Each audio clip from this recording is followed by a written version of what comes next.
Ces dilatateurs vous ont été prescrits car vous avez récemment reçu un traitement par radiothérapie au niveau de la région pelvienne.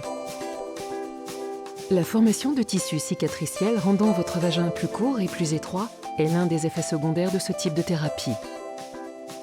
Ce phénomène, connu sous le nom de sténose vaginale, peut provoquer une gêne lors des examens gynécologiques, des traitements ultérieurs et des rapports sexuels.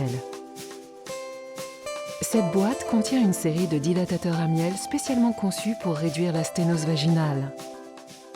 Votre médecin vous a prescrit des dilatateurs à miel care ou à miel confort en fonction de la zone traitée par radiothérapie.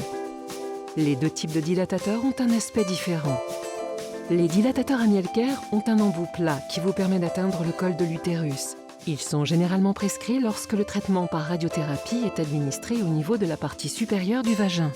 Les dilatateurs à miel confort sont généralement prescrits lorsque le traitement par radiothérapie est administré au niveau de la partie inférieure du vagin. Leur embout arrondi est plus approprié lorsque la cicatrisation affecte la partie basse du vagin, car ils ne doivent pas être insérés jusqu'au col de l'utérus.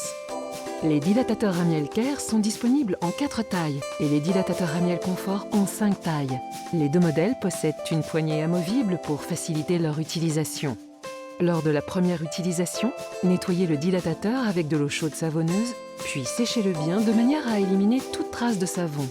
Utilisez le dilatateur dans une pièce où vous vous sentez bien et où vous ne serez pas dérangé.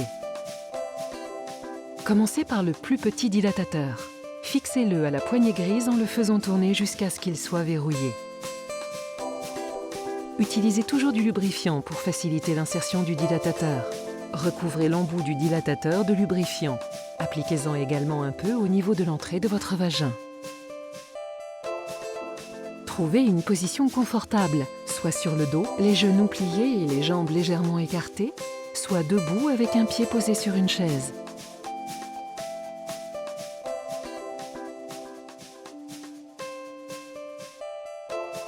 Introduisez délicatement le dilatateur dans votre vagin, aussi profondément que possible, en appliquant une légère pression, mais sans forcer. Une fois le dilatateur inséré, déplacez-le de l'avant vers l'arrière, puis de gauche à droite. Si vous le pouvez, faites-le également tourner doucement au moyen de la poignée. Effectuez ces mouvements pendant 5 à 10 minutes. Ensuite, retirez lentement et délicatement le dilatateur. Si vous le pouvez, faites tourner le dilatateur sur lui-même au moment du retrait. Si vous n'y parvenez pas, retirez simplement le dilatateur tout doucement. Une fois que vous vous sentez à l'aise avec le plus petit dilatateur, passez progressivement à la taille supérieure et ainsi de suite. La procédure doit être répétée 3 à 4 fois par semaine pendant la durée recommandée par votre médecin. La position alternative consiste à se tenir debout sur une jambe et à placer l'autre jambe légèrement pliée sur le lit ou sur une chaise. Introduisez délicatement le dilatateur et procédez comme indiqué précédemment. Les dilatateurs à miel care et à miel confort doivent être nettoyés après chaque utilisation. Nettoyez le dilatateur avec de l'eau chaude savonneuse, séchez-le bien, puis rangez-le dans sa pochette de transport. Veillez à éliminer toute trace de savon pour éviter toute irritation. N'oubliez pas de laver la poignée du dilatateur si vous l'avez utilisé. Avant de ranger le dilatateur dans sa pochette, vérifiez toujours qu'il est bien sec, à l'intérieur comme à l'extérieur. Ce mode d'emploi a été conçu à titre d'indication et doit être utilisé conjointement avec les prescriptions de votre médecin.